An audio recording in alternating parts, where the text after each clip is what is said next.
nous allons voir ici l'intégrale de Wallis à travers cet exercice qu'on a ici. Donc l'intégrale de Wallis, c'est qu'on note Wn, est égale à l'intégrale entre 0 et pi sur 2 de sinus à la puissance n de t dt. Donc on va tout d'abord montrer que c'est égal à, en remplaçant sinus par cosinus, l'intégrale ne change pas.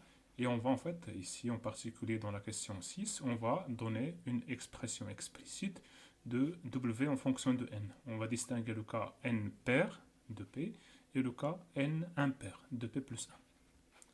Donc on va commencer par la première question. Donc on veut montrer que Wn égale à l'intégrale entre 0 et pi sur 2 cosinus à la puissance n. Pour cela, il suffit d'effectuer le changement de variable x égale à pi sur 2 moins t. Et donc, sinus, on a sinus de t égale à, alors sinus de pi sur 2 moins x égale à cosinus de x, et d de t égale à moins d de x. En remplaçant donc cette intégrale, ici, on va obtenir que 0, lorsque t égale à 0, x égale à pi sur 2. Et pour t égale à pi sur 2, x égale à 0. Et donc ici, on va remplacer sinus à la puissance n de t par cosinus à la puissance n de x, et d de t par moins d de x. Donc le signe moins ici va disparaître en inversant les bornes de l'intégrale, et on obtient alors au final que c'est égal à l'intégrale entre 0 et pi sur 2 de cosinus à la puissance n de x d de x. Bien sûr, ici, on peut remplacer le x ici par une autre variable. En fait, c'est ce qu'on appelle une variable muette. On peut le remplacer par t pour dire en fait que ça, c'est égal à wn aussi. Donc pour la deuxième question, on veut calculer W0, W1 et W2. Donc pour W0, il est simple de voir en fait que W0 égale à pi sur 2. Donc c'est l'intégrale entre 0 et pi sur 2 de 1 dt. Et donc c'est égal à pi sur 2. De même pour W1, on a sinus, une primitive de sinus et moins cosinus. Donc moins cosinus entre 0 et pi sur 2, ça fait 1. Pour W2, sinus au carré. L'intégrale de sinus au carré. Donc il y a deux méthodes. Ou bien on peut linéariser. Donc on va linéariser ici. Sinus au carré égale à 1 moins cosinus de 2t sur 2. Et une primitive valeur de sinus au carré, c'est égal à une primitive de cette fonction linéarisée. Et donc on va avoir cette égalité-là, ce qui implique qu'on aura 1 demi, une primitive de 1 moins cosinus de 2t, c'est 1 moins sinus de 2t sur 2. Entre 0 et pi sur 2, ça fait pi sur 4. Pour la deuxième méthode, on va utiliser l'identité trigonométrique. Sinus au carré égale à 1 moins cosinus au carré. Et donc, on va voir que l'intégrale de sinus au carré, l'intégrale ici, égale à l'intégrale de 1, moins l'intégrale de cosinus au carré. D'après la première question, on a ça égale à ça, égale à W2. Donc, on va voir que W2, c'est ça, égale à, ça c'est pi sur 2, moins W2. Et du coup, on aura W2 égale à pi sur 4. Donc, pour la troisième question, on va montrer que Wn est décroissante. Il suffit de constater que, quel que soit t entre 0 et pi sur 2, on a sinus de t, il est entre 0 et 1. Et donc, on va multiplier des trois côtés par sinus à la puissance n-1, on obtient ça. Sachant que sinus ici, puisqu'il est positif, donc l'ordre de l'inégalité reste le même. Et donc, on multiplie par sinus à la puissance n-1, l'ordre de l'inégalité reste le même, et on aura ça alors. Et donc, ici, en intégrant entre 0 et pi sur 2. Cette inégalité est vraie, quel que soit t entre 0 et pi sur 2. Donc je peux intégrer ici et l'inégalité reste vraie, ce qui donne ça. Et c'est ça ce que ça veut dire. Ça c'est Wn et ça c'est Wn-1. Du coup, Wn est décroissante. En fait, on va calculer cette relation entre Wn plus 1 et Wn-1. Pour cela, on va utiliser une intégration par partie. Donc on va considérer Wn plus 1, c'est égal à sinus à la puissance n fois sinus, ici, ce qui fait sinus à la puissance n plus 1. Donc ici, le u', on va prendre u' égal à sinus, et v égale à sinus à la puissance n. Ce qui fait u de t égale à moins cosinus de t, et v' égale à n cosinus de t, sinus à la puissance n moins 1. Donc l'intégration par partie nous permet de dire que Wn plus 1 égale à moins cosinus, donc c'est u fois v, entre 0 et pi sur 2, ça fait 0, ça comme on va le voir en fait, c'est 0 ça, plus u fois v', c'est ça, le moins ici ça disparaît avec le moins qu'on aura là, ça devient plus, le n c'est là, sinus à la puissance n-1, c'est ça. Et cosinus fois cosinus, ça fait cosinus au carré. Donc on va remplacer ça par 0. Cosinus au carré, on va le remplacer par 1 moins sinus au carré. Et donc on va voir en fait que en développant l'intégrale qu'on a ici, on obtient alors que ça c'est égal Wn plus 1 égale à 0 plus n fois Wn moins 1 moins Wn plus 1. Ce qui fait, après calcul, ce qui fait ça. Et du coup, on aura le résultat qu'on cherche. Donc pour la cinquième question, on veut démontrer que n fois Wn moins 1 égale à pi sur 2, quel que soit n supérieur à 1. Donc on a, d'après 4, on a Wn sur Wn moins 1 égale à moins 2 égale à n moins 1 sur n, n moins 1 sur n, sachant ici, en fait, en remplaçant ici Wn n plus 1 par n, là, ça devient n moins 1. Et là, ça devient n. Donc, c'est ce qu'on a ici. Et donc, le Wn moins 1, ça devient ici Wn moins 2. On le passe de l'autre côté, et on divise, et on obtient ça alors. Et donc, ici, on aura W, en faisant une multiplication successive de toutes les termes, donc Wn sur Wn-1 fois Wn-1 sur Wn-3 fois Wn-2 sur Wn-4 et ainsi de suite jusqu'à W2 sur W0 égale alors n-1 sur n fois n-2 sur n-1 tac tac jusqu'à n demi.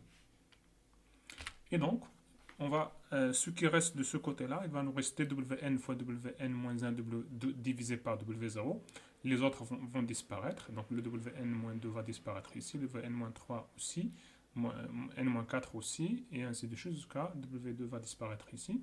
Et il nous reste Wn fois Wn-1 sur W0. Et donc de l'autre côté, il va nous rester le 1 sur n. Donc le n-1 va disparaître ici avec le n-1.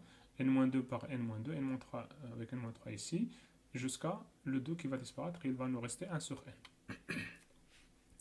Et donc, on fait passer le W0 de l'autre côté et le n de côté gauche, on obtient alors le résultat qu'on est cherchant. Dans la question 6, on va donner une expression explicite de W n en fonction de n. Donc pour n pair, on a cette expression, et pour n impair, on va avoir en fait cette expression. Donc pour la démonstration, on va distinguer les deux cas, n pair, W de P. On a d'après la question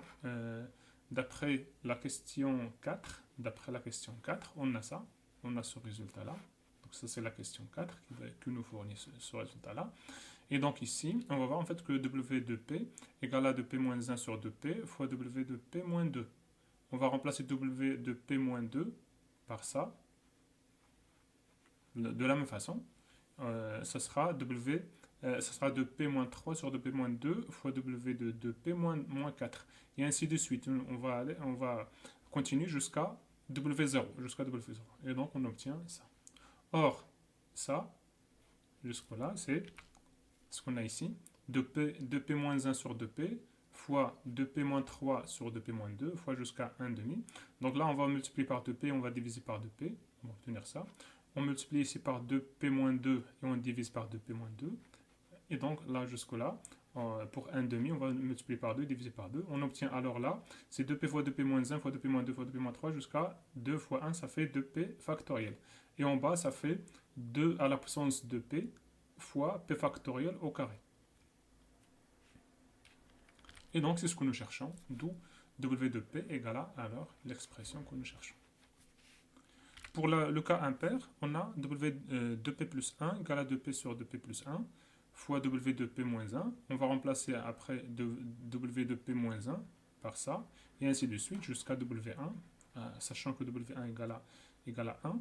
Donc, on a alors, comme tout à l'heure, on a ici 2P sur 2P plus 1 fois 2P moins 2 sur 2P moins 1 et ainsi de suite jusqu'à 2 sur 3 égale, là on va multiplier par 2P et on va diviser par 2P. Là aussi on va multiplier par 2P moins 2 et on divise par 2P moins 2 et ainsi de suite jusqu'au là. On multiplie par 2 et on divise par 2. Et donc on obtient alors, là c'est 2 à la puissance de P fois P factoriel au carré. Et en bas c'est 2P plus 1 factoriel. Et donc c'est ce que nous cherchons aussi pour le cas impair. Maintenant, pour la question 7, on cherche à calculer la limite de Wn plus 1 sur Wn. On doit montrer que c'est égal à 1. Et on déduit après que Wn est équivalent, en plus l'infini, à racine carrée de pi sur 2n. Donc on a Wn est décroissante, donc Wn plus 2 est inférieur ou égal à Wn plus 1 est inférieur ou égal à Wn. Donc on va diviser par Wn, sachant que Wn est strictement supérieur à 0. On obtient alors ça. Or, Wn-2 sur Wn-1, d'après 4, c'est égal à quoi? C'est égal à n plus 1 sur n plus 2. Donc ça, c'est égal à ça.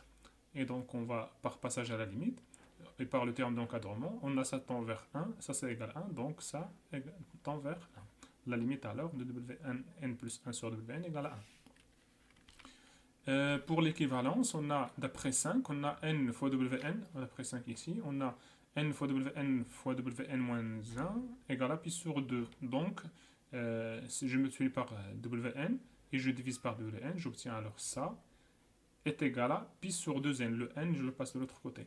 Et du coup, ça c'est équivalent à 1, ça c'est 1. La limite de ça c'est 1, donc il est équivalent à 1 en plus l'infini. Du coup, il me reste W de n au carré est équivalent à pi sur 2n. Et donc, en faisant le racine carré, on obtient alors Wn est équivalent à racine carrée de pi sur 2n. C'est ce que nous cherchons. Pour la dernière question, on va déduire l'expression de P combinaison de P. Donc, on va montrer que c'est équivalent en plus l'infini à ça, à cette expression. Et donc, il suffit d'utiliser, d'après 6, W de P, on a égal à ça. Et donc, c'est égal à 2PP fois 1 sur 2 à la puissance de P fois pi sur 2. Et donc, là, on a d'après 7, le W de P est équivalent à racine carrée de pi sur 4P. Donc, on a cette équivalence-là. On aura aussi cette équivalence. Et du coup, on aura alors cette équivalence que nous cherchons.